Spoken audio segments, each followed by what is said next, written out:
Okay, we're on. Greetings, everyone.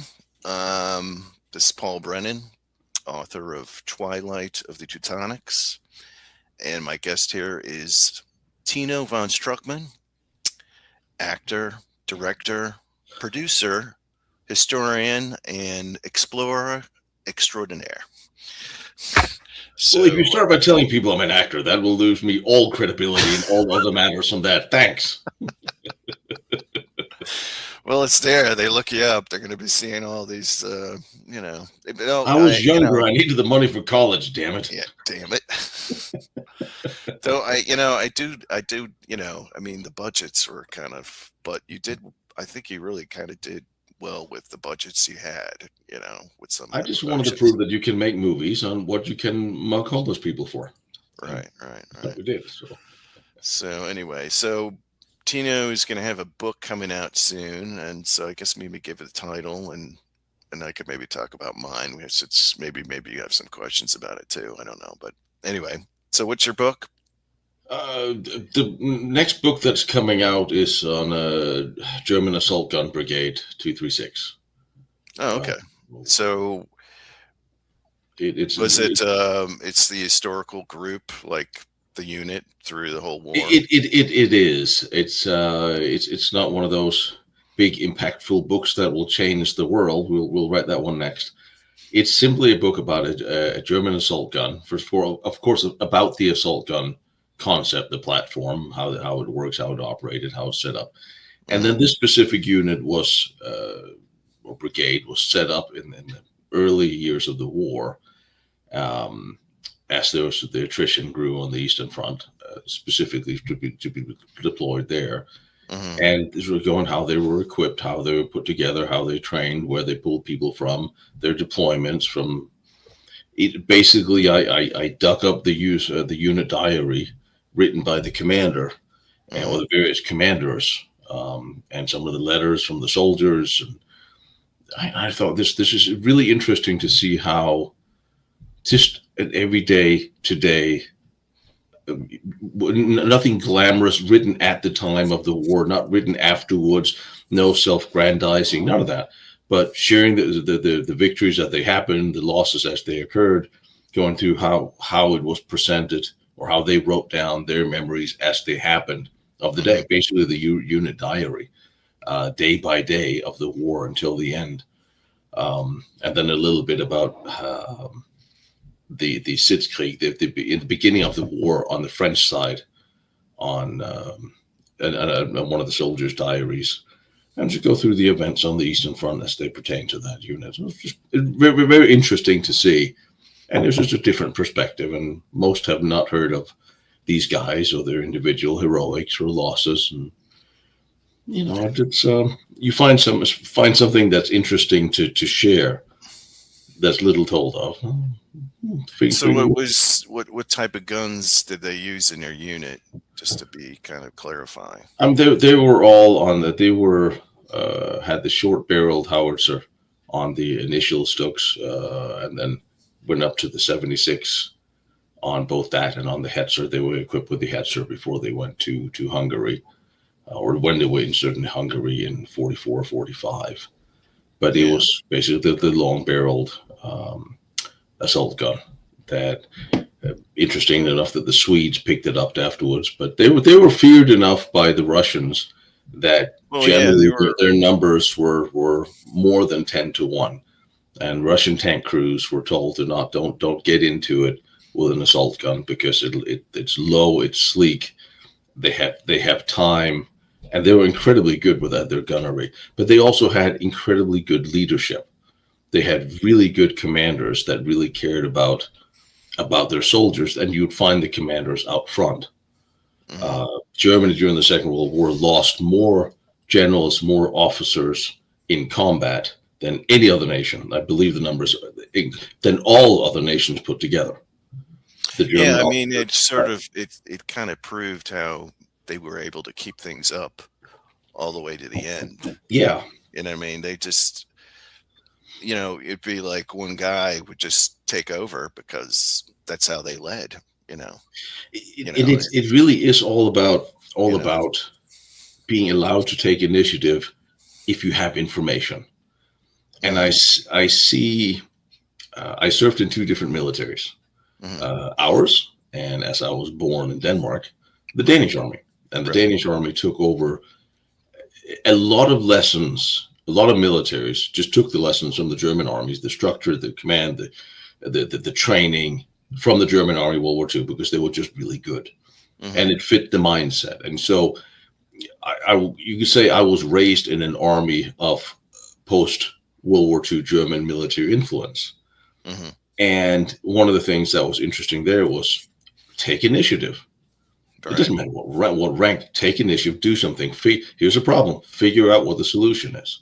Yeah. Um, and when I, in the American military, I have the glorious distinction of constantly being reprimanded for taking initiative. Yeah, and you kind of sort of noticed that. I mean, the whole structure how the American Army was, it's just sort of like after the major, you're not leading from the front. You're you're always like, okay, back here, you know. And you It's kind a of noticed that with the if you watch the was it the Band of Brothers when what's his name he finally made major, you know, the yeah, famous commander of the yeah. and it was sort of like they were in Bastogne or outside of Bastogne. I can't remember the battle there, but he had to like stay back. He wanted to go in because the guy was fucking up. You know, it was sort of like, nope, stay here. And then it's sort of because he was always used to leading from the front. And then it's sort of like suddenly, no, I can't do that, which was You're kind of also ridiculous. looking at a different time. Yeah, If you have to look 85 years ago, this is amazing. yeah, You're looking at also for the American Army, the British military. Everybody, you had people who took initiative back then. You mhm, remember how they in Normandy how they got through the hedgerows.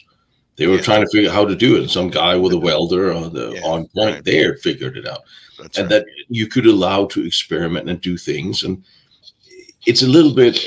And I think it's also you were in a time where you had different soldiers.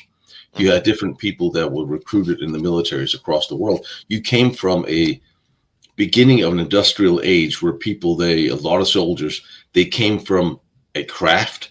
They came from being workmen. They were farmers. A lot of them were farmers back then. And farmers, they had tractors, they had machinery. They knew how to fix things and how to improvise on things. And I And they knew how to shoot. they knew how to shoot. They were much more innovative Right, and open minded because they had to figure things out. right. I always say we all think we're smart because we have more information now, and Hmm. yet we seem to be dumber than ever. If you look at the Vikings, technically the Vikings had no information really, except what was handed down to them by their parents, but they knew enough to put food together in the summer. You have to prepare this food to last the winter because it's going to be cold. We can't do that. I mean, everything, the harvest, everything had to be planned. The houses had to be planned. Ventilation had to be planned. They were smart people and they figured it out Hmm. in a way where I always said, if we take our young generation now, let's put them into the field and see how they would do. Let's put them on a farm, see how they would do. Let's put them camping for a week and see how they would do. If you can't run things up on your phone and see how things work, well, Yeah. then a lot of them are lost. And you see a thing like a lot of this is trickling down to our soldiers today, where I mean, we go to briefings all the time. We're sitting, pulling up information on their phone. And I was thinking, well, this is information we might have to have. Shouldn't we know this? We talk Hmm. about, well, we don't have to do map and compass until late in the game after boot camp. Well, because we have GPS. Well, yeah, but electronics is going to stop working when you need it. Yeah, Uh, and reading a map. How I'm many reading the people map. know how to read a map? I know. And I keep making this I mean, joke. it's like it's like if you can read a map, you're halfway there. You know. Everybody's panicking over the great solar flare that'll take us offline for a month. And somewhere in the back of my mind going, yeah, that might not be bad for humanity. Let's try that. Well, Let's try a couple of months and we will learn, see how fast we will learn and adapt. yeah. Some won't learn, but Yeah. the other side will have smarter and tougher people coming out on the other side. Yeah, we're kind of at the point where it's kind of all has to kind of maybe fall apart before we can really get back to where we need to be again. I mean, Yeah. I don't know. I don't know. I mean, I can't see it getting fixed with the amount of corruption and now with everything coming out. I mean, it's just unreal. I mean, And it it is, really and it's a is. hard heel because you have Yeah. so many people so embedded across not just America, but it's certainly in Europe as well, that are an unelected group that are embedded in the system so deeply that, and those are the people, the bureaucrats, the ones who we would need to change things, and they don't want to make their own jobs obsolete. No politician is going to vote for term limits here. Everything's run by lawyers and not people who are pragmatic or have any life experience, never had a job. Yeah. And I'm sorry, but if you go out of college and you intern at a law firm and then you end up in politics, it's not a job unless Yeah. you actually knew how to. They don't know how things work. Yeah. And for our country here, I mean, this is not the whole point of the founding fathers. They were all people who had jobs, who were professionals. They were Yeah. shoemakers and butchers, and they came from a profession. And I think if we're going to get our countries, I'm also talking about the European countries, back onto Hmm. track, we need to get people in charge who have pragmatic experience and will actually, who knows how things work in the world. Yeah. I But mean, yeah, the founding fathers. I mean, yeah, everybody was trained to be literate. I mean, yeah, you had, they'd be in the pubs and you'd have a farmer debating a lawyer about, yeah, I mean, because they read, they yeah. could read, now it's just like, And there's more than they can do now. They can't read yeah, now. I mean, it's me. I mean, I just, why I, you know, wrote a book is the fact that, like I want to get people more reading, Yeah, tell you me got to about your find, book.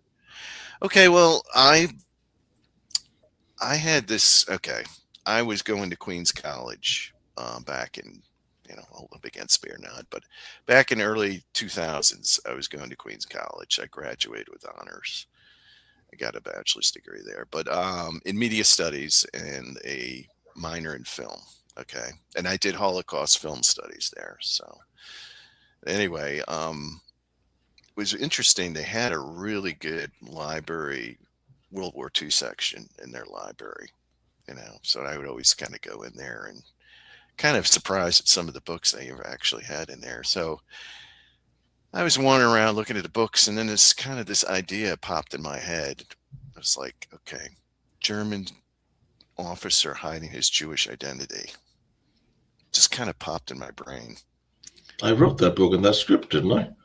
I don't know, but I anyway. wrote the script, certainly. So I'm like, okay, I'm thinking like, all right. I did. I wrote that script. We've No, I'm been sure pushing you that did. for a while. I mean, anyway, but I mean, I was sort of like, ah, no, it just wouldn't have happened. And then Oh, it did let's see, happen. it did happen. It happened a And then lot. this guy, you could see the book here, Yeah, Brian Mark Riggs, that's right. wrote his doctorate on this. And there was like documented 150,000 full Jew, half Jew, or quarter Jew, based on the Nuremberg laws that that the Reich set up, the regime, the Nazi Party, and it was just various from the bottom of soldier. I mean, they had one guy he was interviewing that was doing propaganda posters, Yeah. and and then it was I think it was Milch. It was the field marshal in Yeah. the was it? Although Milch still wrote in his diary that he was not, or a book came out about that he said he was not Jewish. He No, still denied it. And that's, I think the number is higher than 150,000 because there's a lot of them that I never.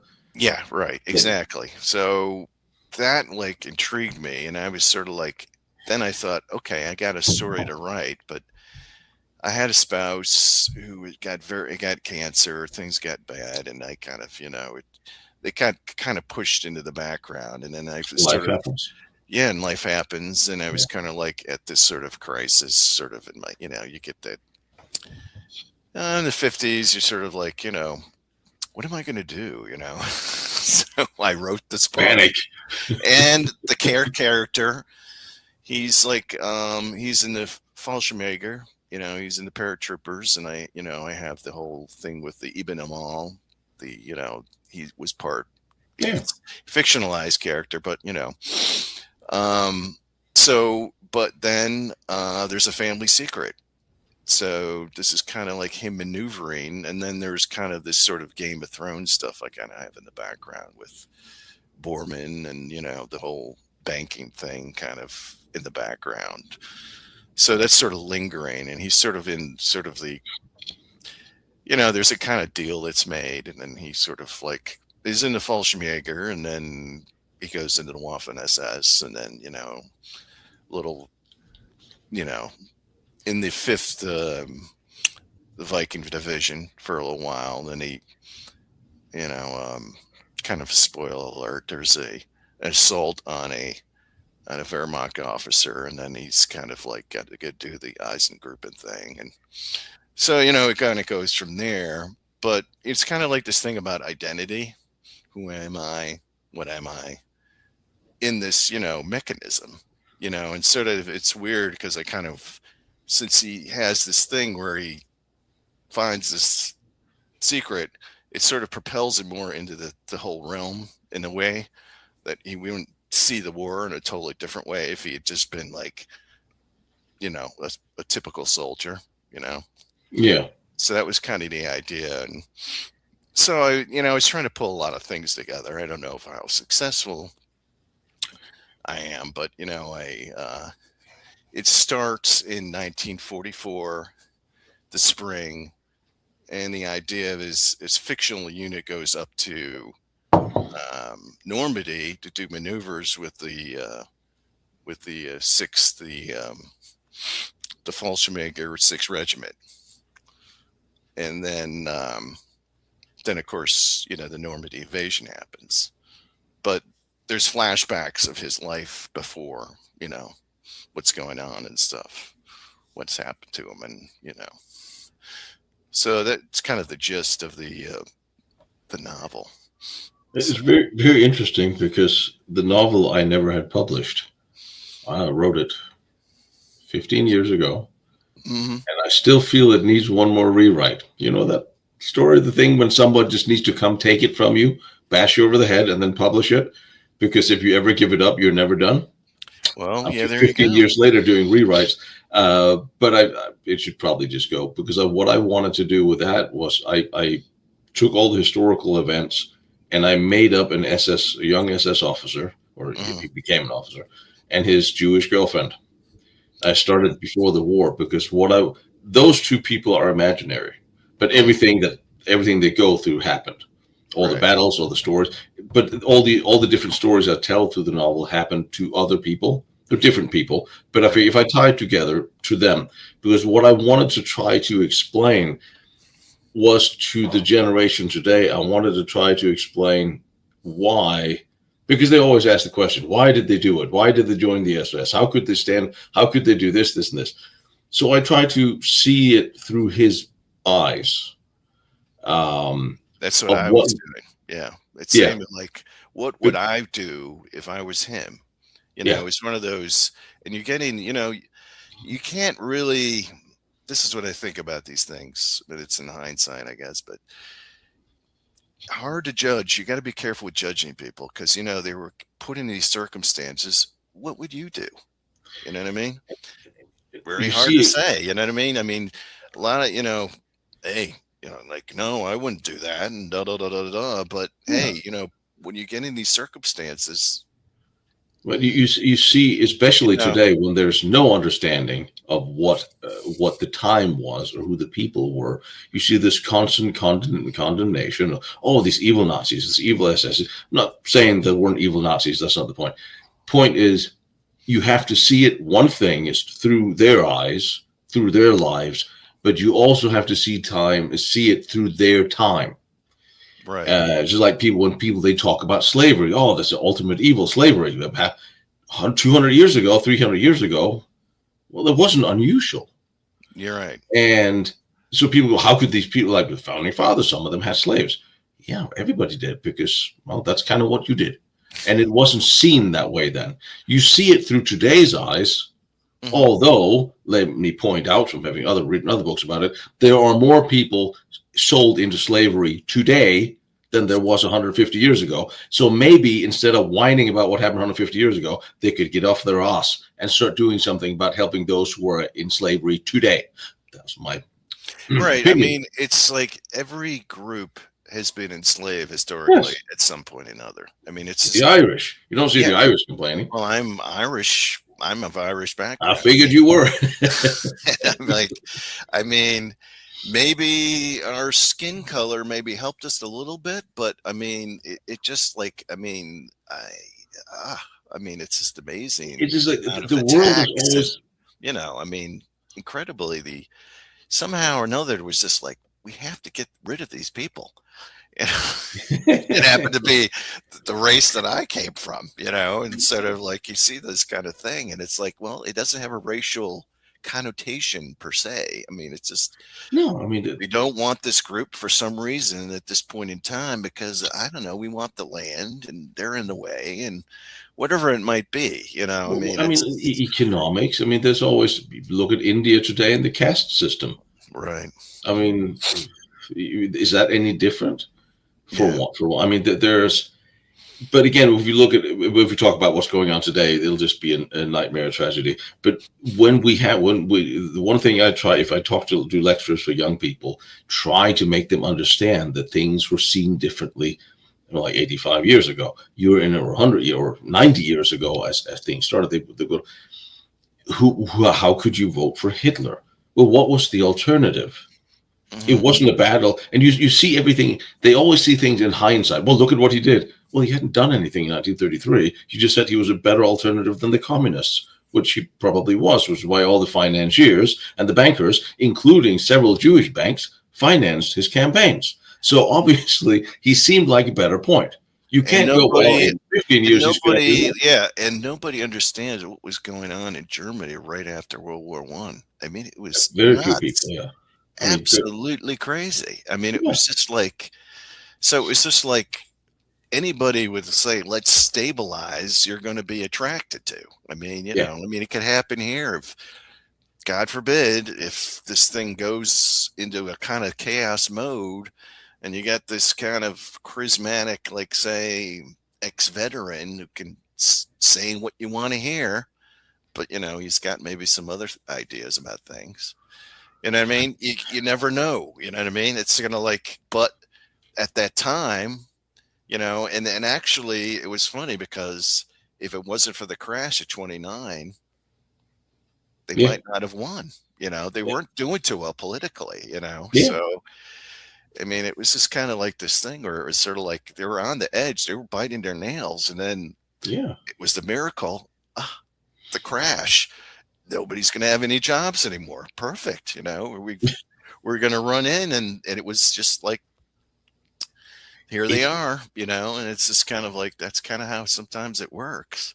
and like hindsight is always so. It's so easy to go look back and, well, I would have done things differently. You don't know that. You You know, weren't there. you weren't there. But Yeah. you have to imagine yourself in those situations. And a lot of people, they don't do that. They don't think further. Hmm. And you see it in politics constantly today. But historically, it's very interesting how misrepresented history have become. Hmm. What was it Goering? He said after Nuremberg, he said, no, nobody would ask. Well, no one will ask the victors if they lied. And one of my thoughts was, is it okay? We defeated the other side. We beat Germany. We defeated Japan. Is it okay for us to then lie about certain aspects of them? And I'm not saying that things will be better or worse or differently, but if you look at the Nuremberg trials, a lot of laws have been passed based on the Nuremberg trials. And those who were found guilty were probably guilty, and they would probably, in an honest trial, have been found guilty anyway. The problem is, if you look into that, there was so much manipulation of evidence, so much tampering with evidence, so much destruction of evidence. So you go, even Justice Jackson said after the trial that what happened here had nothing to do with justice. Why did we have to falsify evidence? Why did we have to lie in the trial against the supposed worst people in the world, the Nazis? Why did we have to do that? And that bothers me. And it very much bothers me that there was seen, but there were German, British, and American lawyers burning documents outside of out in the forests of Nuremberg. And one of the interesting things about the Nuremberg trials is that the German Defense Council were only allowed to pick for their defense from the documents given to them by the prosecution. They were not allowed to go back and look at all the documents that there was. Mm-hmm. So for any definition, this would be called a mistrial. Right. Like I said, the guilty ones are probably still guilty. But what is the problem is that faults will fall in different places for different people. History have now been sort of set in that. Laws have been based on that. And that's a problem. And I think that's one of the things we need to actually clean up. Like I said, the guilties are still guilty, but maybe they're guilty of different things. And I think we need to find out, why did we have to do it the way we did it? Yeah, that's, yeah. Where's the justice? If we win and we start, and they did, they would torture some of the, like Milch and some of the old field marshals were locked up in cold buildings. Their families were locked up somewhere else. And there was a whole lot of terrible things that we did. And I'm like, why did we do that? Because we just won because we're the better people. Right. I mean, the outside, encampments that they have. Yeah. No cover, no buildings, just out there in the elements. And, yeah. Some of these guys escape. Well, can you blame? And a lot more run out to the mountains in Austria. I'd be like, I know, right? Too, right? And so, the question is still, how many German prisoners died or were starved to death after? I have a lot of people, they asked me to look into this. Yeah, there were. And it's one of those things, every time I look into it, it's very, very messy. It does not make Eisenhower and a lot of other people look good. And I said, well, I need more evidence. Mm-hmm. I can't just come down and say, well, yeah, it looks very bad for us, but I would want to know more. And I would want to go to the fields where they were. And oddly enough, you're not allowed to dig up, to excavate there. Yeah. Because if it's, the claim is that almost 1 million Germans were killed in these camps. Well, then there must be 1 million bodies somewhere. Can we start with backtracking, find them first, and then we can start talking? But it's something, again, should we not try to piece this together? Yeah, I mean, it was I guess it was the citizens in the Czech Republic. It was the protectorate at that time, and they were supposed to be marching back to Germany or whatever. And I think there was a whole lot of them that were slaughtered from Poland too. Right. I mean, so it's sort of like there was the Holocaust, but then there was the Holocaust after. Yeah, and it's kind of like.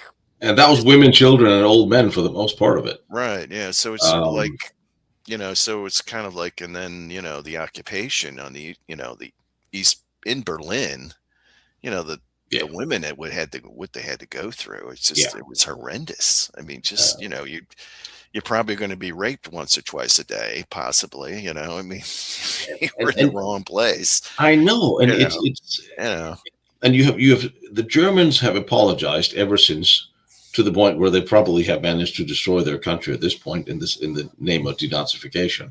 The Germans have apologized. The British and they paid. They've paid reparations more than any other. I mean, but the Russians have never apologized. Yeah, right. And the Russians started this war with the Germans. Mm-hmm. That everybody seemed to have forgotten. And another thing at Nuremberg, the Russians invaded Poland.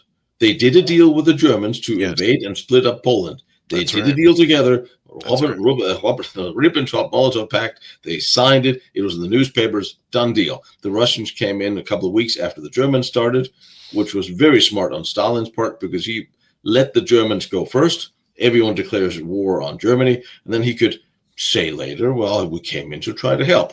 The Russians killed 30,000 Polish soldiers. Yeah. The Russians did this, and at Nuremberg, that document, the Molotov-Ribbentrop Pact, was denounced as a fraud. Hmm. And there was one during the deposition where they said, well, no, we did this. And the Russians said, we never did this, just a lie. Then one German lawyer who was with them, with Ribbentrop in Moscow when they signed it, stood up and said, it's true, we did it. I have a carbon copy of the original. And Jackson said, well, fine, we need to have you on the stand tomorrow.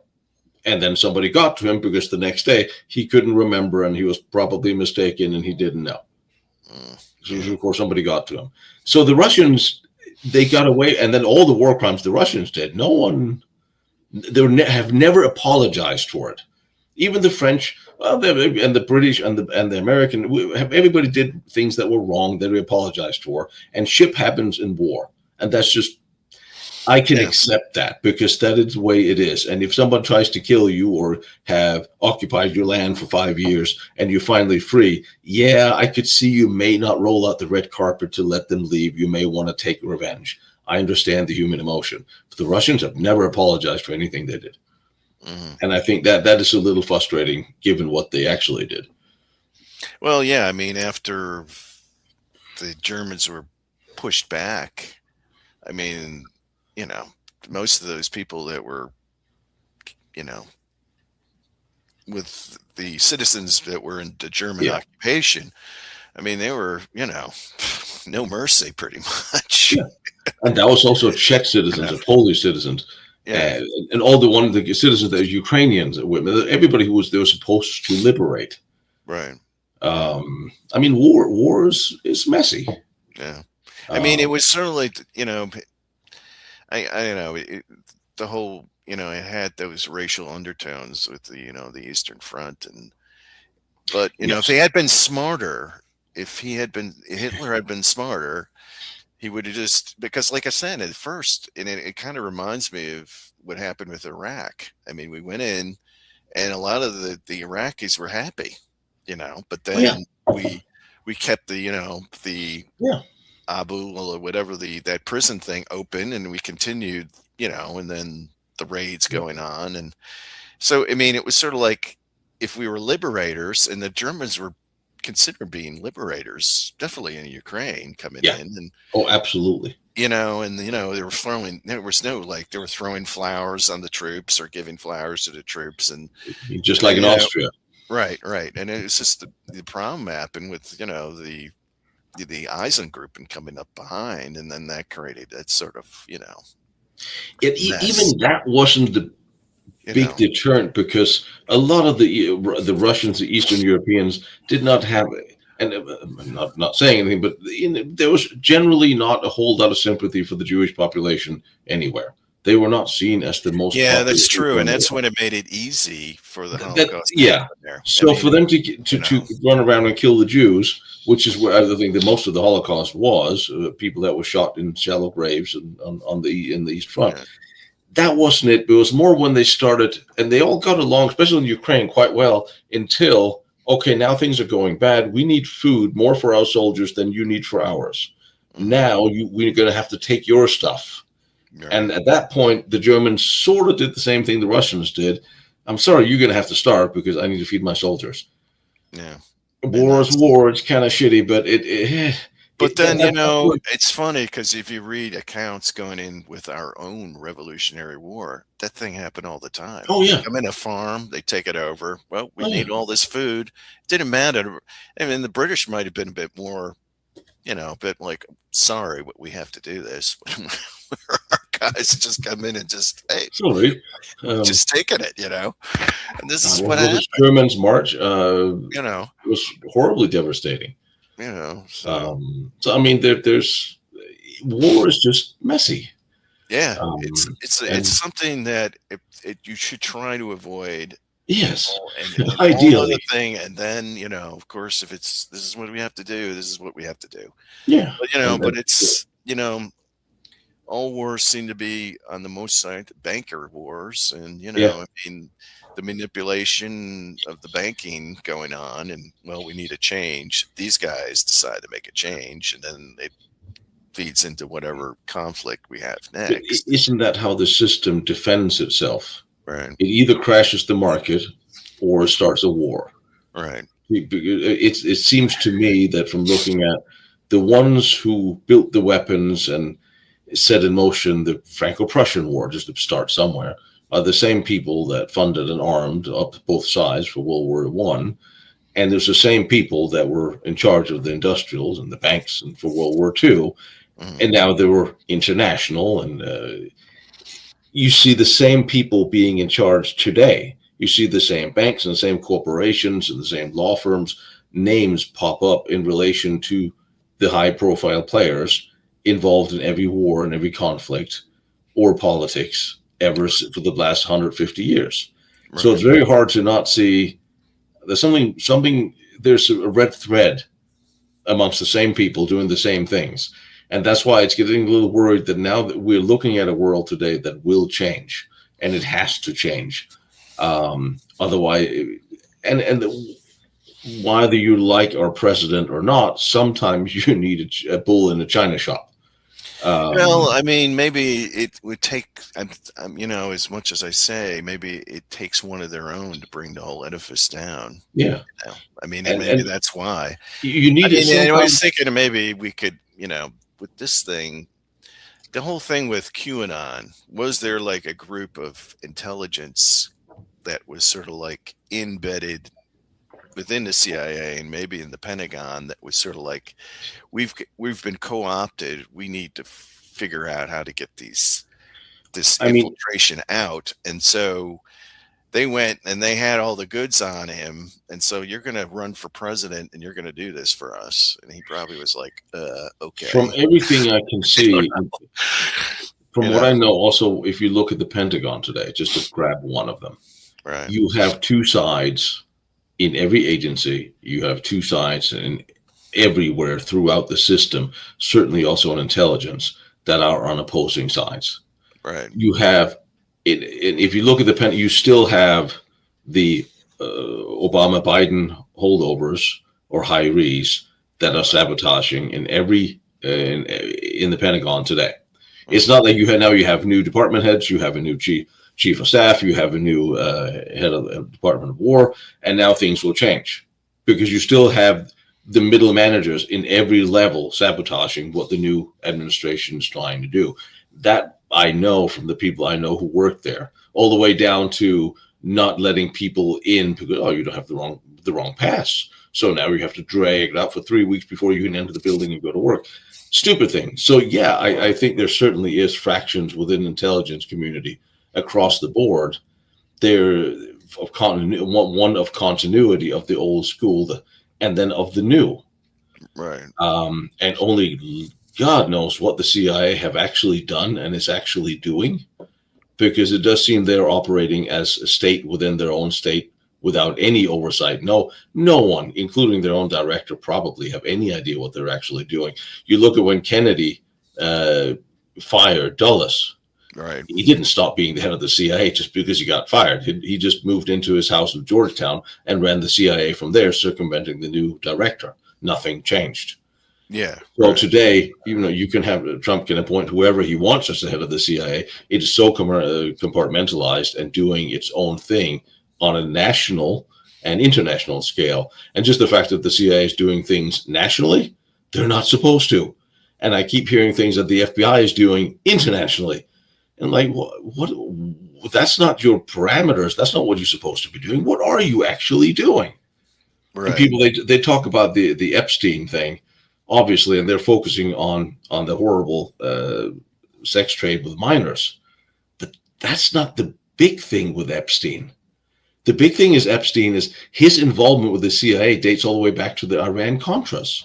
That's right. He's been around And he forever doing. probably was probably connected with 9/11 in a big way as well. Well, that was one of the I know. big winners of 9/11 Right. was Enron and World One. Yeah. Because all of their files, all the trials they were planning, the Justice Department in the trial against Enron and World One, all those files were in Building 7. You Right. know, the one that went down without being hit from anything, Right. everything destroyed. I Right. believe that was Hillary Clinton's lawyer that was representing them at that time. Yeah. So, and you're looking at, I think people they have a sense of fatigue today because they Oh, I see think all this crap happening. And right. eventually you just throw your arms up like, I can't fix this. I don't even care anymore. Yeah, And I think that's kind of where we are now, where yeah. you can tell people anything and nothing will shock them anymore. I think some of the things Epstein really did, and when you start, if you look into this and you start talking, look, the jerky talk.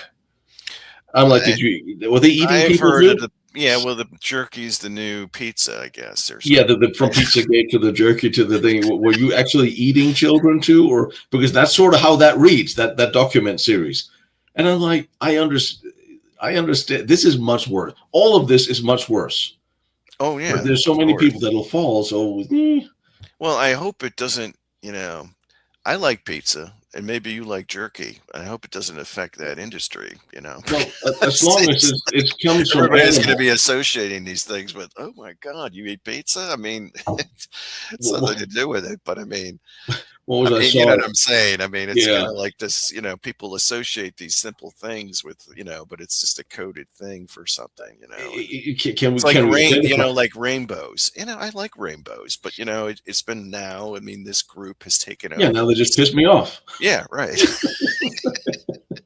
I mean, Like, it's next like, they're gonna screw. I why mean, they did you screwed re up Disney's though. I liked rainbows, and you just like, now it's associated, now we have to completely associate it with this group, I it's like, know, but that's how I knew that things were going wrong when political correctness began, because right. that's when they started taking away language Mhm. that we use to describe things or emotions or how we feel. Why do we swear?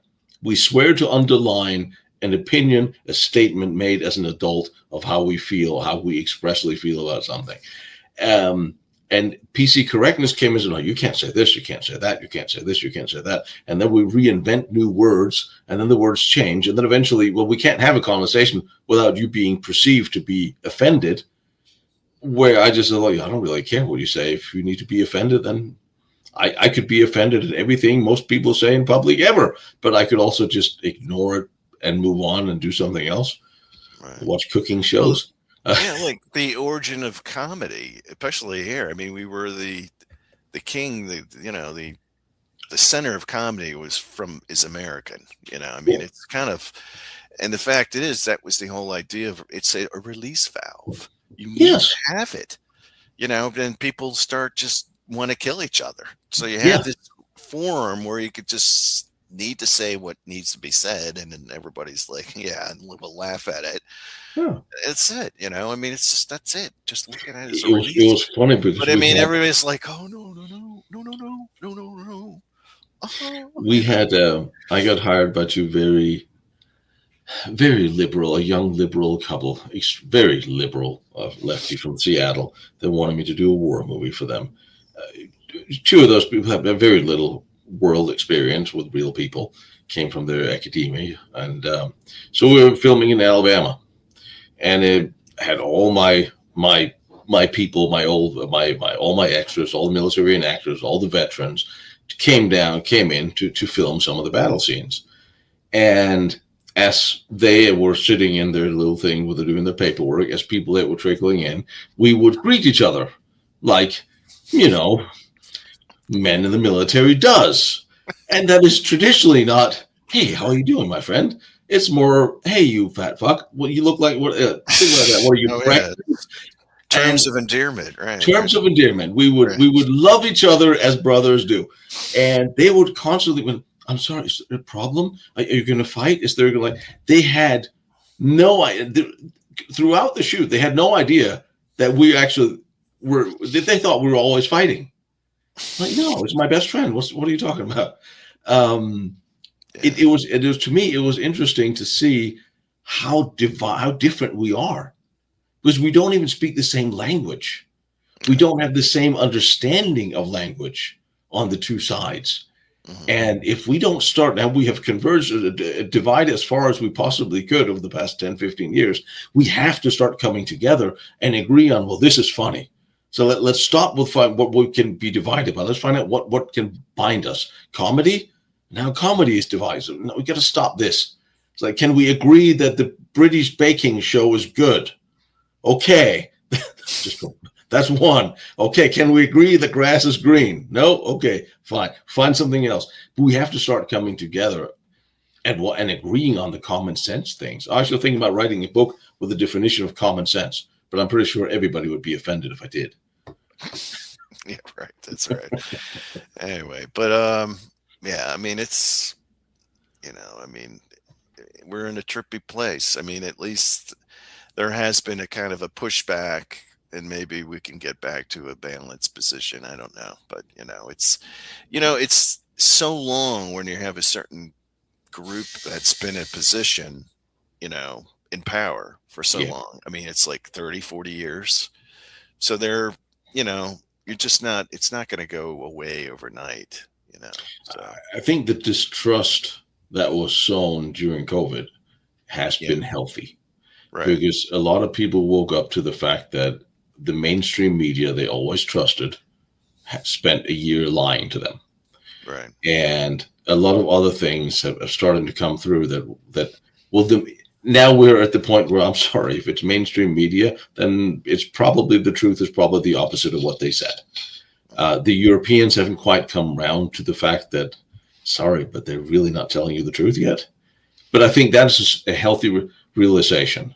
The other realization is that for the most part we no longer trust our institutions, and that is a big problem because if there really is a crisis and someone representative for institutions, we really need to do this. None of us are going to do it because, yeah, I remember what you said 5 years ago. Yeah, I'll do Yeah, something else. right. So they really have to clean house in order for us to trust them again. And we need to trust them. We need to have honest institutions we can trust.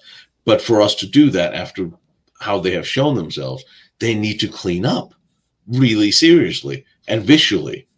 Yeah, And this is where I'm saying, well, government officials need to go to jail for what they've done when they've broken the law. We yeah, can't just let people keep getting away with what they've done. And yeah, that's the only way we will get the trust back as we need to have trust in our government. It would be a good thing if we could trust our governments. Yes. But I don't think we can't now. no. Well, so a lot of things have to change. And it's going to be, like I said, the next 10 years will be incredibly interesting, worth writing books about, because I we think will live it's through the next history. 6 months are going to be pretty interesting. Just the next I, 5 years. I I mean, mean, it's kind of like it's becoming unhinged. I mean, you and I both saw the end of the Cold War, yeah, yeah. and the 90s were And it, fantastic. and the fact is, it was so like it's the power of propaganda. I mean, Mm, it was sort of like you kind of realized that the Russians or the Soviets at the time, it was like this third world country with this super, super military, you know. That's kind of what sort of the way it kind of hit me. It was sort of like, yeah, they're dangerous because of their military, but other than that, I mean, they're just like barely getting by. I mm, mean, no food on that there was no empty yeah. grocery stores, and everything's like on the black market, and it was just kind of like they just And weren't like it was just like in living in the Soviet Union was just like, let's see how we can survive. Not yeah. There wasn't any kind of like this would be for them, this would be comfortable. Oh, Right now, what we have right now, even oh, though we're oh. going like, oh my God, this would be like, oh, this is good. I mean, and we have all these young people running around thinking communism is great because they have no recollection, because it happened before their time, of how bad it really is. And they're like, well, everything for everybody. Yeah, but there's always going to be the 10% that'll screw you over and take everything, just like they're all. Stop it. Did you ever go to East Germany or Poland or anywhere in the East right I after the was wall came I down? I was right. I was in Germany, right. The Berlin Wall had fallen like about 3 months, and I was going over to the East German side because that museum, that Yeah. amazing museum with was it they got that big the Greek from the Trojan War, the Yeah, yeah. Trojan War, that thing they brought it and reconstructed it there. And it was so eye-opening because it would be like first taking the bus through East Germany. Yeah. I mean, the air. I mean, you could like it. Just the smell was this burning coal. Like the technology was back in the World War II. Still, Nothing had changed. nothing had It changed. was really, and because I was there too, and we had a car, we drove over. You had all Yeah, these and then they had tiny cobblestone. those what were those like they had those little bot cars that had like I Yeah, mean like a two torque, the Trabant and like the Moskowitz, and 3 or 4 horsepower, and they can yeah, only go like 50 kilometers an hour top speed or something. So, you'd be on the Autobahn, and they had to have them all over on the left hand or the left yeah, or right hand side because, the Porsches are going like 300 miles an hour going this way. and you had all the cobblestone streets and those street lights, and it was it was interesting when you drive, you leave Germany. You're in Germany in the summer, you have color and everything is fine, and the girls are wearing red dresses. Then you cross that line and you go into the former East. It's like driving into a black and white movie.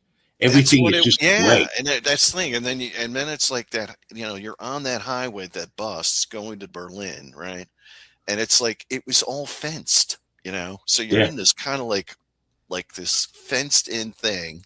You couldn't get out if the bus broke down or something, right? I know. So you're going down, and you finally get to the West Berlin, and you're like, oh wow, this is great. You're walking around, and there's these amazing places to go.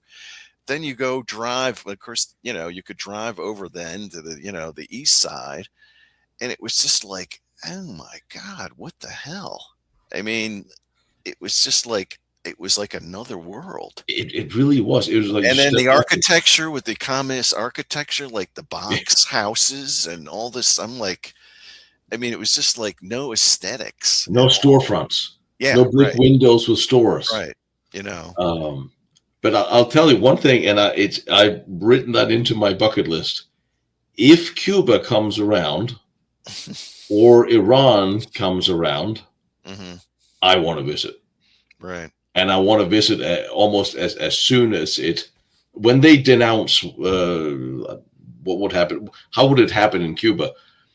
Well, Mm. the communism would have to officially declare, yeah, it doesn't work. We're quitting. We're leaving. We're now going to be a Well, democracy and I have think it elections. really has to be a people's. It has to People have, be. yeah, I think the Yeah. people have to say we don't want this Yeah. anymore. And I think, That's I the mean, best way. That's the best way to have it. the If you same thing in Iran. invade, I mean, it's just kind of I don't know. In Iran, I will say if we can help them a little bit, because there's still all these foreign fighters they brought in to control their own population, and Mhm. maybe they need a little help shutting them down. You know what? I'm sort of okay with that. And I said this before, and I had people, well, this is just another America regime change of da, da, da, da. Well, listen, if you have any kind of Persian friends, they will say anything is better than what's been going on the last, what was that, 50 years now. Yeah, And I was like, well, yeah, let the Iranian people go free, because they're not bad people. The Persians are not bad people, yeah, and and the Cubans, it's the same with China. I mean, it's yeah, just same thing. I mean, it's at least just that they're slightly freer, just heavier surveilled. yeah. Well, it's just. I mean, Xi is really having some problems, and I don't think he's going to survive too much longer. I mean, So if you try to bribe your way through every other nation to get inroads, well, sooner or later you're going to run out of money. I mean, right, how much crap can you sell in order to pay right, for this? Yeah, yeah. I think China has a lot more economic problems than. Yeah, I mean, they're not, I mean, the way they present things here, I mean, I'll recommend a woman I listen to, Lay Talk.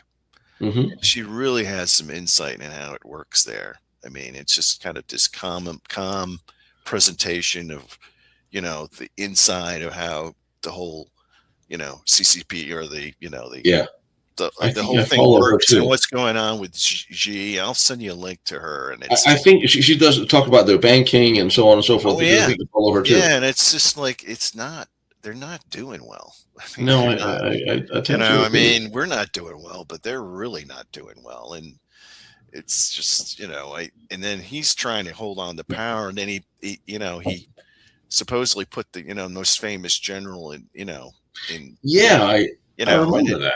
yeah, and And the these two seven generals England. are like they're gone. They don't know if they're dead or not. And Eh, so he's got like 3 months to have them like brought out either dead or alive, because like it's like the old guard's not liking what he's doing.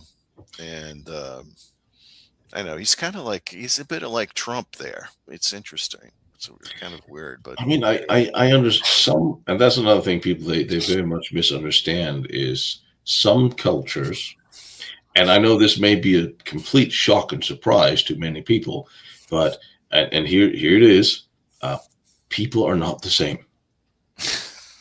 Men and women are not the same.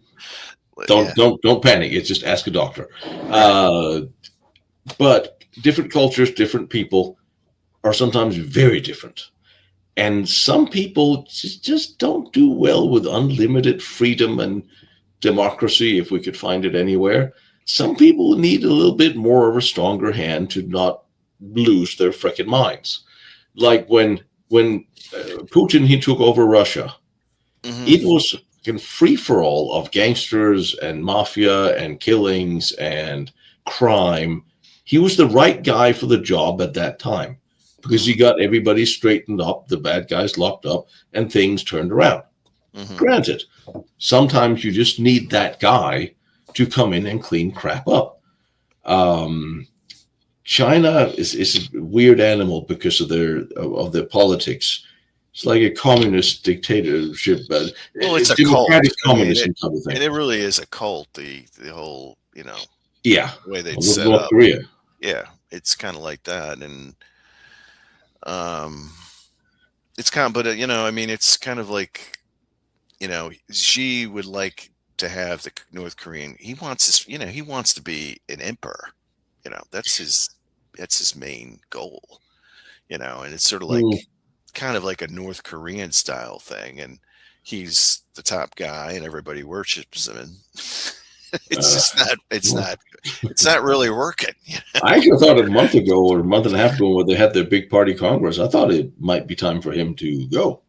Yeah. From what I was seeing, as people were getting picked up around him, some Hmm. of his supporters were getting picked up, and the Yeah. Well, military got yeah. I mobilized. mean, he's like I said, and now it's like the Jojan, or I can't remember his name, but this guy is like, it's like it would be like, well, like we'll go back to the 50s, and like I don't know, like what's his name? Truman put like Ike Eisenhower in jail or something. Yeah. You know what I mean? That's what it'd be like the equivalent. I mean, it's just like everybody would be like, "What?" I'm saying, like, I mean, this guy is like his whole life was dedicated to defending Well, he China. kind of wanted to. You know, you know, I mean, Truman actually did really want to get rid of yeah, Eisenhower. So, yeah, right, yeah. But I mean, the reaction of the yeah. people would be just like, "What is he doing?" I mean, this is crazy. But anyway, But you're also smart enough in China to know that to not ask questions. You know that well, don't, if you're in business or you're in politics and things like that happen, well, don't ask. mhm. You want to be in business tomorrow too? Don't ask. Just leave it alone. Um, Yeah. Yeah, I mean, it's sort of like what works for us is not necessarily going to work for somebody else. And that's kind of, we have to really kind of start looking at how but like I said, this is the problem. What the truth really is we're an empire masquerading as a democratic republic. That's the way I look at it. It's just our you know, own actions are going out. We sort of took over from what the British were doing in a way, and then it's sort of like it's costing us. I mean, this was not the original plan. The founding founders had in mind us going. I mean, But I mean, what happens is though it's that 50-year mark, because that generation goes that remembers the beginning, you yeah. know, and so it's like that 50-year mark, we go and invade Mexico, right? I mean, the Civil War comes later, but Oh, yeah, yeah. and so that was like getting us into this kind of like empire expanding kind of thing.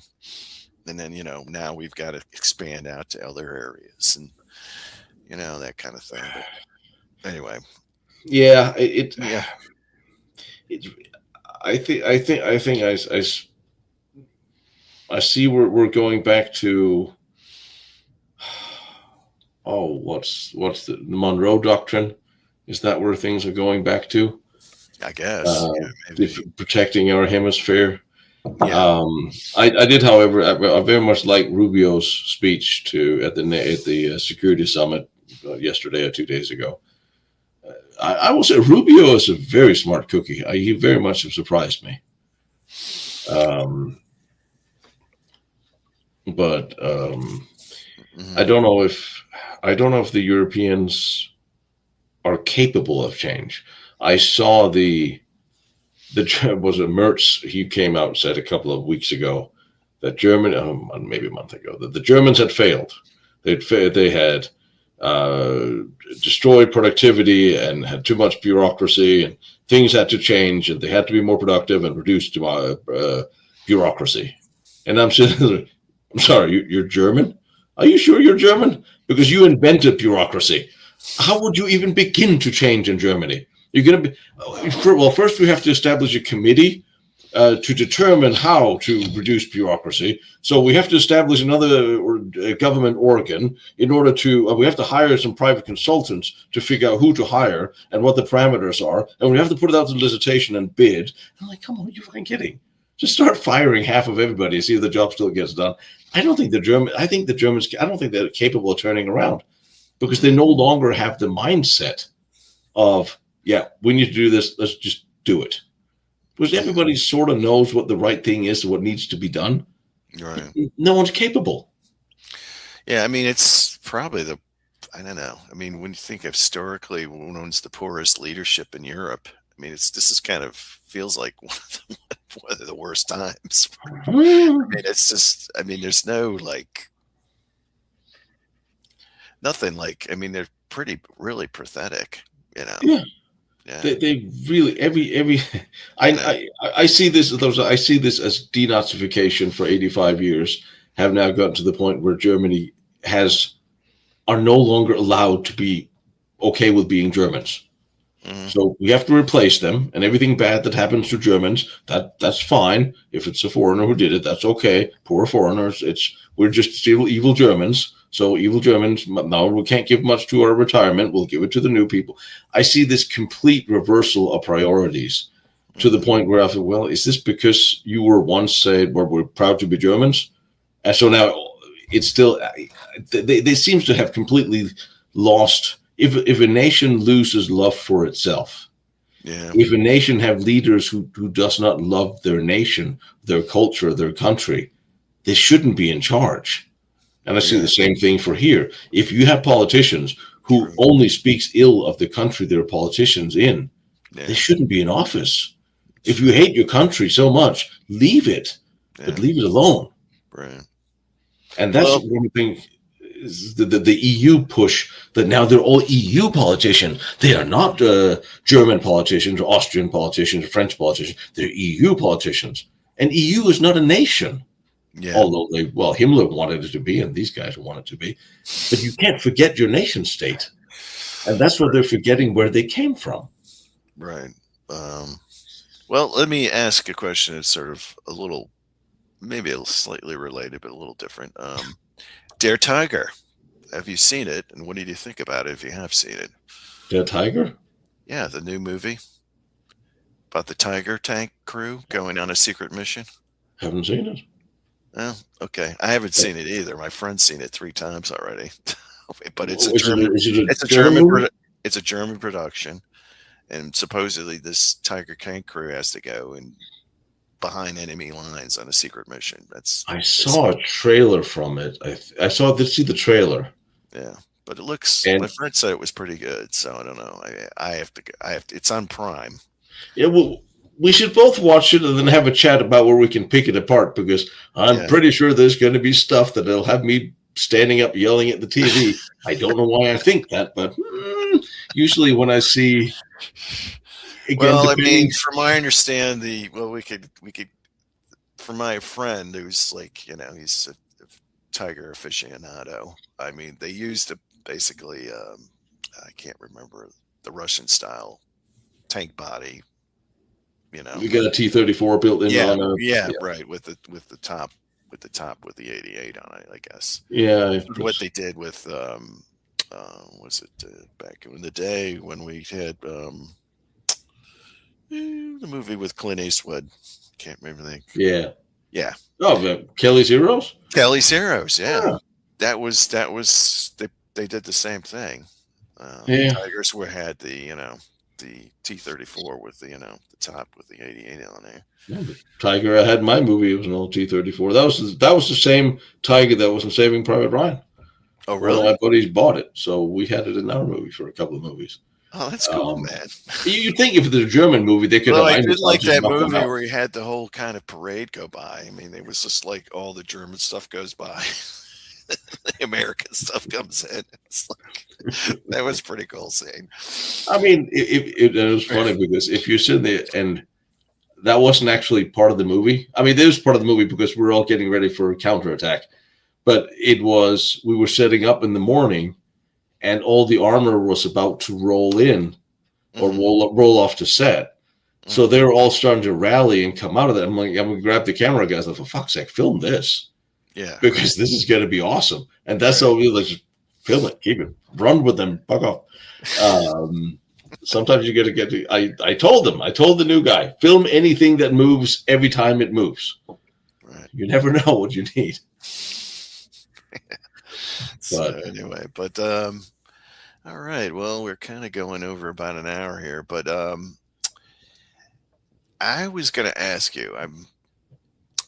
I have planned for 3 books dealing with kind of Third Reich kind of material, and the second one I kind of wanted to focus on maybe the material that the stuff you're doing, like with yeah, it the needs to secret, be like written the up. secret, like the program with Yeah, Commler being in it, and I was had this idea of maybe being like a.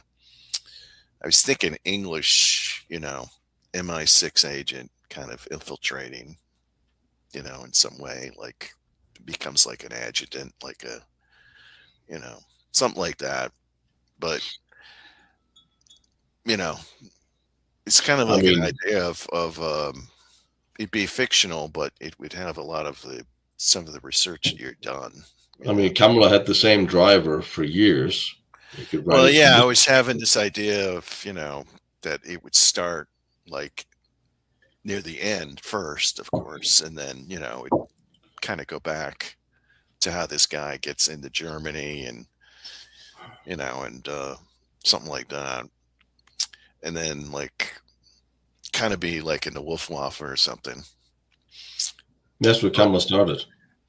oh, he did. Yeah, he was a construction engineer for the Luftwaffe initially. That's why Goering trusted him because he had been one of his to begin with, way Right, right, before the war right. started. So I don't know. It was just some of an idea of, Yeah, wanted to say, we could. I was talking to Kamla's grandson, Hmm. and they're kicking around the idea of writing a book or a book that could be a movie. Hmm. Um, and I'm at some point I'm going to have to write a book about this, but I need more information. I need some of the documents that I keep. I'm probably going to have to take the CIA to an intelligence court so you get what they have. Uh, I, Right. but I would want to write it. They want to write his biography, from what I understand. So I don't want to touch that because I will absolutely respect the family to be the ones who know the most to write the book about his life. But I will certainly write about everything else, and I hope. Um, I don't think they know as much. Well, they don't think know much more than we do. Hmm. And if I have come across something, then I share with them, and we have coffee every now and again. Because I want to try to find him as much as they do. And some of my FOIA requests is like, listen, his children are still they're getting at an age where they might die without knowing what happened to their dad. Could we release this before any just for the hell of it? You guys know, you know. Right. I know you know. Now And he returned back to. I mean, I I think you said that. I mean that there was a revisit back to Czech Republic by him Well, back that in was, oh, who maybe the was that? That was 60s, in the 60s or something. I can't that remember. was Was it what's his Igor name? Vizictowski or No, that was Urich. Can't remember his last name right now. mm, Uh, yeah, he was saying that's one of the stories that he that's one of did, the that he stories. visited the Czech Republic in the 60s, and that he had a girlfriend there, and the Okay. Mm, girlfriend was another reason why he was trying to get to, when he went there in May of 45, was to try to get to his girlfriend, which seems fair enough considering that Orf Ingels, no, not Orf Engel, uh, who in charge of the camera stop at the Skodawerk. That was not Orf Engel. That was, don't else worry it? about it. Don't worry Anyway, about it. his entire Happens his to entire me. It happens Voss to Voss me Voss all the time with the Voss is his names. name. His entire family was killed by the Czechs just before he got to them. So it Uh, was very appropriate for, if that was the case. But yeah, going back to that was, there's so many stories. yeah. Which was interesting was when I saw the video you sent me. Yeah, and So I wanted to say, with those kind of videos, it felt a little bit more nuanced than some of them that come out with the whole thing with that's what Antarctica. I that's what I was. And It was better. and I'm sort of thinking, well, I did hear that there was a British unit down there doing some kind of surveillance, from some other source. I Oh can't yeah, remember what it was, and but it just to me was sort of like, well, is it kind of similar to like, you had to read, okay, it seems like, this whole thing that, how, we're all going to Germany. And it was like, oh, wait a minute, there's this redoubt going on in Austria. We got to turn and go this way. But it was sort of like, it was probably some kind of thing to get our troops to go into Czechoslovakia to get all those materials, yeah. and those secrets, right? So it's like, oh, we got to take care of this, which was really nothing at all. It was just this thing. And so I'm kind of wondering if maybe the whole thing with Antarctica was sort of something. We got to send this whole task force down there because maybe there's the stuff that we need to get down there, you know, I mean, maybe. I think that And then it Antarctica was is, like it wasn't nothing. It was not really anything. I mean, I'm sure there was a base, but it no, there wasn't wasn't. There really, was. It was interesting because you know. the documentary wasn't bad because it brought a lot of original footage from that actual mission, Mhm. which made me think, okay, all right, Right. they're using a lot of that. I still think it's an AI voiceover with some, Well, but then there was other pictures. definitely AI. I mean, you saw it. I mean, it was Yeah, like then there's AI pictures in there, but yeah. other fake pictures that started sneaking that I recognized from where they were actually from. Like, okay. For example, for reference, I get it. Hmm. So then I started looking into what we do know, and I found an interview with the captain from the BBC, and I saw the official log where he said when they sailed into Deception Island, there was no one there because they Hmm. were afraid that the Argentinians were there. So, and that all he had was his handgun, but there was fortunately there was no one there, so they set up in this old whaling station. So, and in that video, it said, well, the Chileans were there. Hmm. Well, then the captain will probably have mentioned it because he was the one sailing the damn boat. So that's the discrepancy one I found. And then, but it was so detailed, and the names of the Chilean in charge of that base, and the length of the transcripts. So I'm thinking, well, maybe there is something to it with information that they have, but I need to see where is that Right. from Yeah. Right. because no one Where? else. Yeah. I can't find it anywhere, Yeah. and I don't see it as all of it. It could be real. It Hmm. could be realistic enough Hmm. because there are warm places on the Antarctica, and if you look up an old picture, a video taken by the U.S. Army from the mid to late 50s, you'll see U.S. Army soldiers setting up a nuclear reactor while getting ready with runways and stuff, running around on the Antarctica with their sleeves rolled up, cover off, sunshine, no snow to be seen. Well, So there are parts of Antarctica that are that warm and right. green that you Wow. could do that. Right. So for the Germans to have found this possible, the Germans found it's possible. They set up a radio place. I, it's plausible. totally. Well, it's Um, sort of like, I mean, I can only see though how many supplies can you bring in a submarine to build a base, that's right? another thing.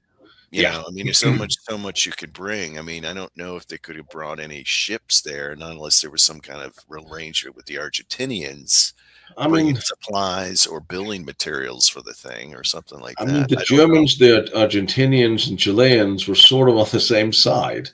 They Right? Yeah, weren't really adversaries, yeah, but especially up on the top level. So for the Germans, like you remember, Bormann had a whole setup in Argentina and in oh yeah, Chile, oh yeah, where yeah, he had his own shipping line. So right. Bormann could have had ships leave Argentina or Chile to go supply a base Hmm. like that. That the British were supplied in their base in Deception Island.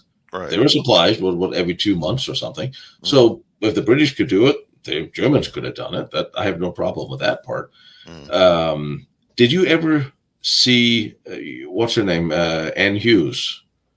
Is it Susan Ann Hughes? mm, Um, she's done a lot of old podcasts uh, over the years mhm. about everything from UFOs to Nazis to different things. Right. And yeah, Susan Ann Hughes. And she Mhm, once had a special forces guy on who had been to Antarctica, he said, and had gone into underground structures of 10, 15, 30, however many levels underground mhm. of construction underground that was heated, warm, that they would light up. And he didn't know if it was alien or what it was. And they were removing artifacts. Um, No, I and think I've heard about that. you heard about that, right? Yeah, yeah, I did So heard about I'm like, that. and with all the people who go to Antarctica that shouldn't really have a reason to go there, I wouldn't be surprised. Again, you look at there's a Chinese map that was, sheet, was it from before the Vikings? Was the well, it was from the I think it was the wasn't it the Muslim or the Ottoman Empire had something that was just really super accurate? Even There like was Chinese. There was a Chinese Chinese? map of Okay. Antarctica without ice. Right. Oh, An without actual ice. drawing of Antarctica without ice, and it was like 400 BC or something old, Right. way before. Right. How did that come about?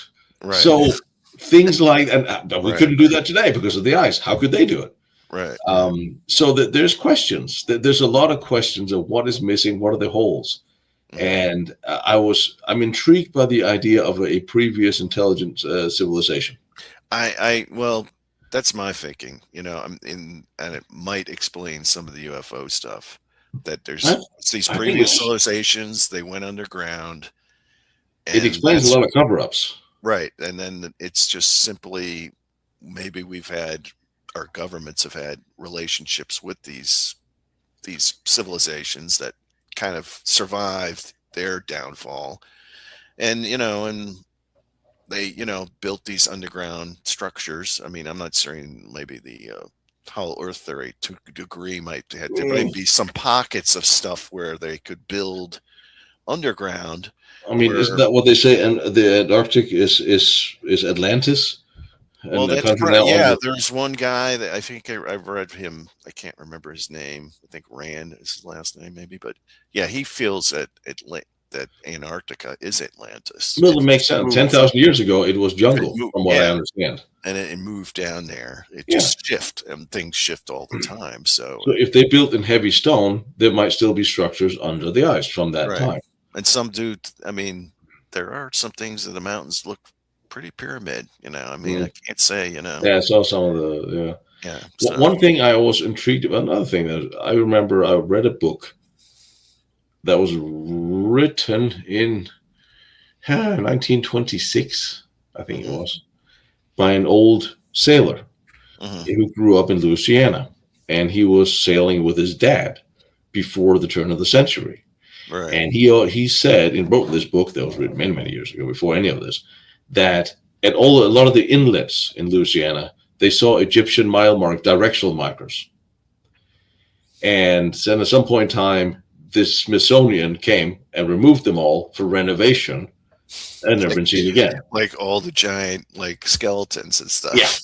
I like the ruined stones and everything else. The Smithsonian always seems to disappear. But I Yeah. was like, I don't see what it was. It was not a book about that. It was a book about something completely about his life and sailing, and had nothing to do with any of this. It was just an offhand remark in the book that, oh yeah, Right. we used to see this Egyptian direction. What the hell was? When were the Egyptians here? Hmm. There's so many things about our history we don't know that we could look at the. Remember the Baghdad Museum Hmm. at Gulf War II? Well, The Gulf for the Sumerian texts. yeah. Well, I I'm just had I saying, had a why? veteran. I'll tell you this. I mean, this is a friend of mine. I haven't been in touch with him in a while. He was um, he was in one in charge in one of the mortuary units. Okay, Hmm. in Iraq. Okay, and they had to get this unit was in this structure, and they had to get this body out of the structure, and they couldn't see. He says, he was just like this thing was unbelievable. I mean, it was almost he couldn't totally describe it, but it was just like I've never seen anything like this before. But they got the body out and stuff, but he couldn't really talk too much about it. But it was like I guess this thing was like one of these ancient, you know, temples or some kind of thing that kind of like with maybe some kind of exotic technology maybe in there. I don't know, but why was this unit in here? I don't know, but A anyway. lot of things happen in that neighborhood that we don't want them to tell. But then I ask myself, why didn't the Iraqis share this information years ago? Why haven't the Sumerian texts been documented? Why, if they're hiding this, why are they hiding it from? If it would fly in the face of us, wouldn't some of them have declared it just to spite? Well, I mean, I'm sure like our listening, our NSA does a good job of listening to, you know, the traffic, what's going on in like Iraq, and maybe they were like, there might be some stuff here that they're talking about that's kind of we're interested in. It seemed like some people say that part of the invasion of Iraq was seizing some of this ancient technology. Yeah, that's what I know. I Jim mean, Morris always talked about that, yeah. So I and don't know, but it's like there's this. What is it you're? If you always said, what is it you're afraid that? Well, people are not ready. Well, according to your terminology, then people will never be ready to know the truth. How about just tossing it out there, see what'll happen? I mhm. bet religion will still survive. And it's the same thing when I say I find it highly plausible that the Germans tested a nuclear device or three before the end of the war. I find it very, from what I've found and what I've seen, I find it very plausible that they did. But of course, all the documentation seized it's just classified, can't be found, it's all gone. Again, well, we don't want to probably because they don't want to give the Germans the credit for having tested a nuclear device. And I'm like, well, this is 85 years ago. We still won the war. What does it matter? No one will Well, care I today. mean It won't, that's and then it's like I said, if the guy who wrote Critical Mass is correct, which exactly.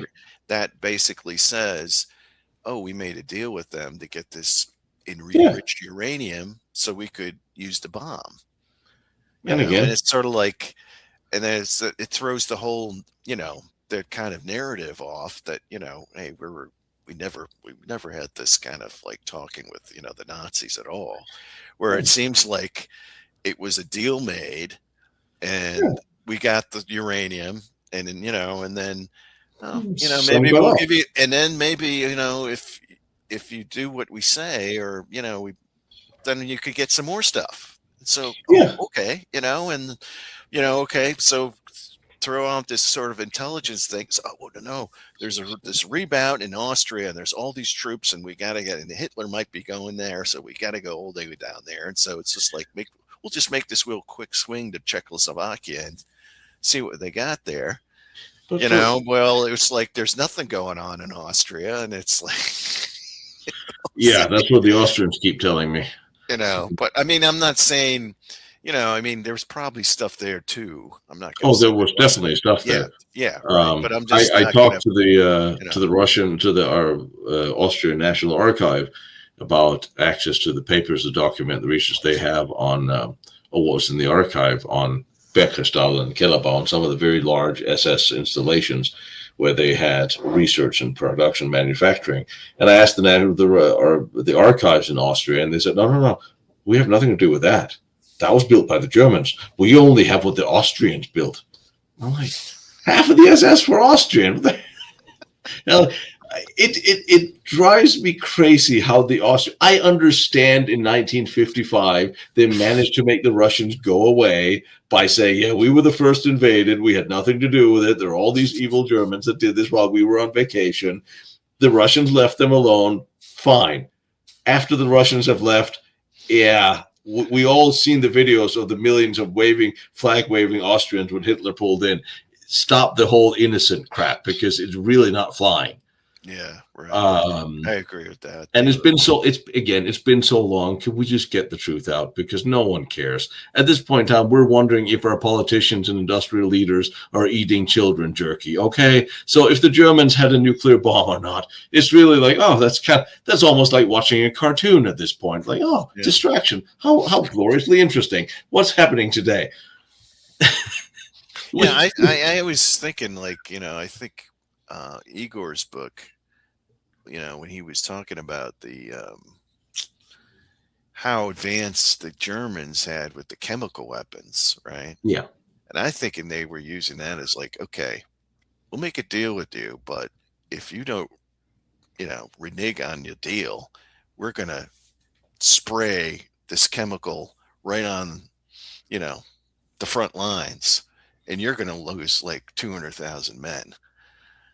And it seemed like they were already getting ready for doing that. The population were getting the gas mask and all this other stuff. So I'm kind of running. It was sort of like this read between the lines where a deals were being made.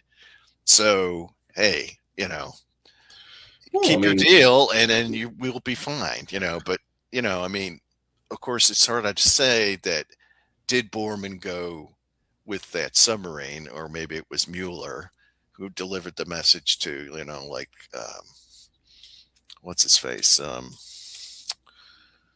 The CIA guy.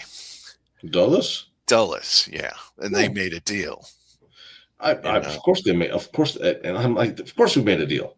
Right. And but that was it. It was sort of like, okay, don't bomb us, and then maybe we can, But then that was kind of like part of the deal was like, if I don't come back to Germany, if they don't hear from me, then this is going to happen. Maybe something. But Dulles was the one who represented most of the industrial interests in Germany before the war. Right. So, and he was still representing the same companies that owned industries in Germany.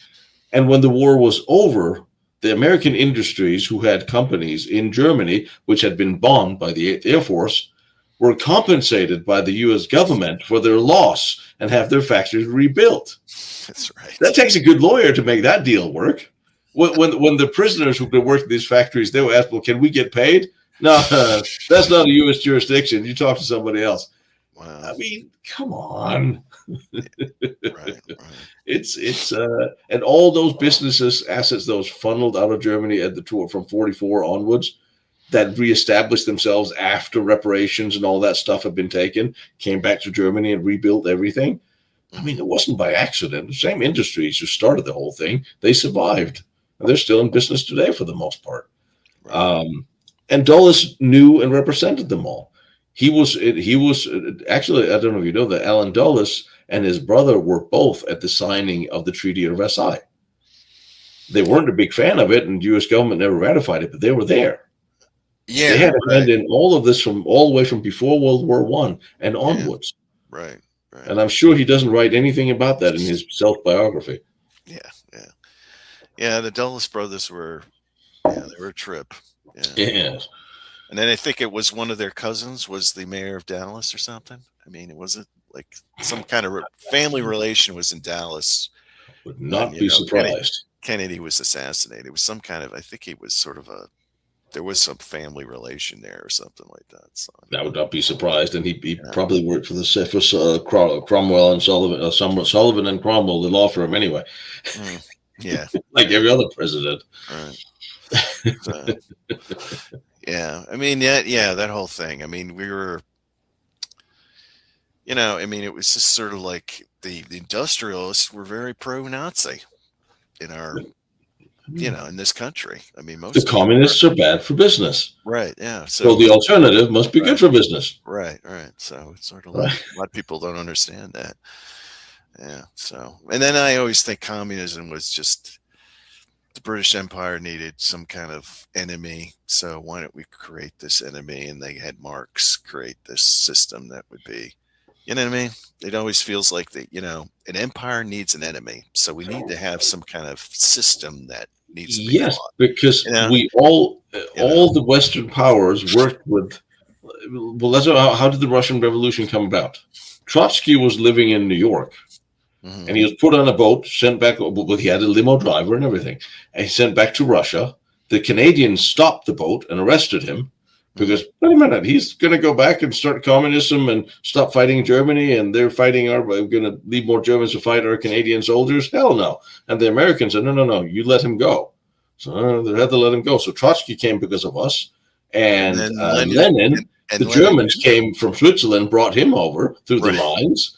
So what? And not to mention the Wartburg brothers. One was head of the Fed, and the other one was the economic advisor for the Kaiser. I mean, come on, you can't write this shit. And Right.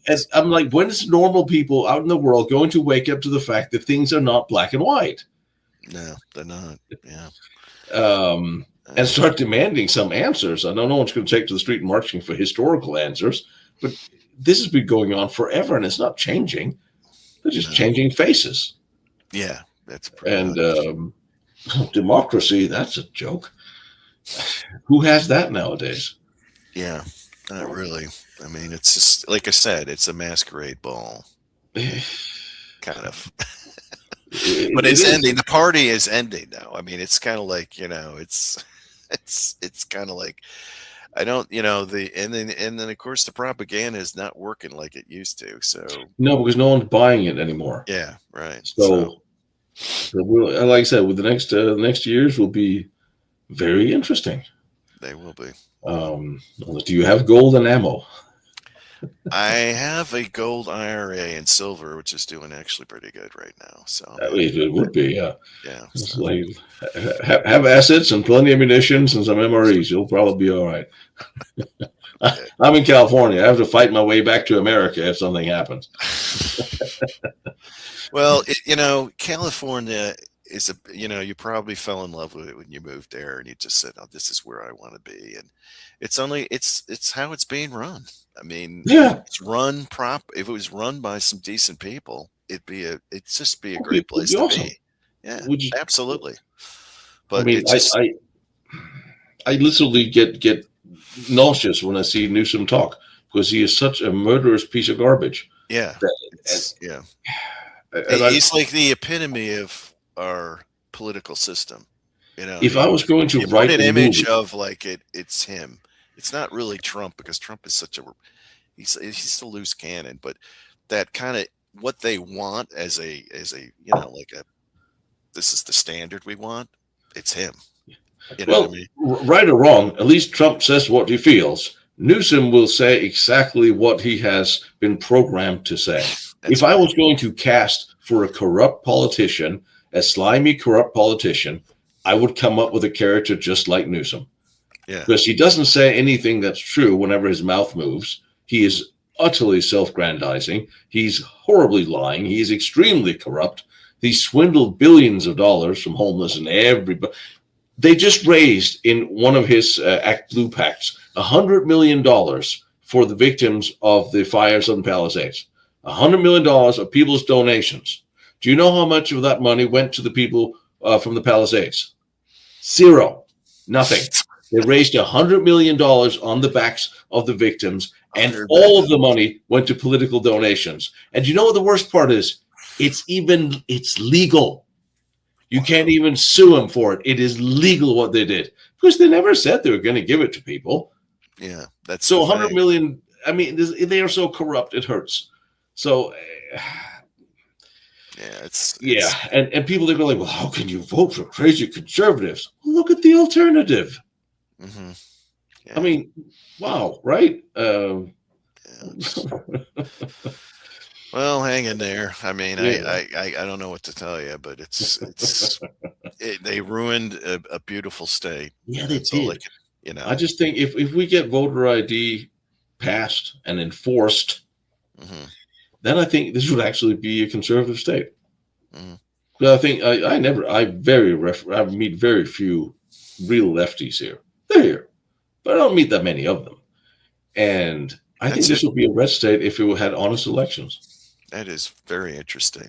My, oh, every time Joseph asks me when I'm moving to America, I say, well, somebody has to stay behind and fight for common sense.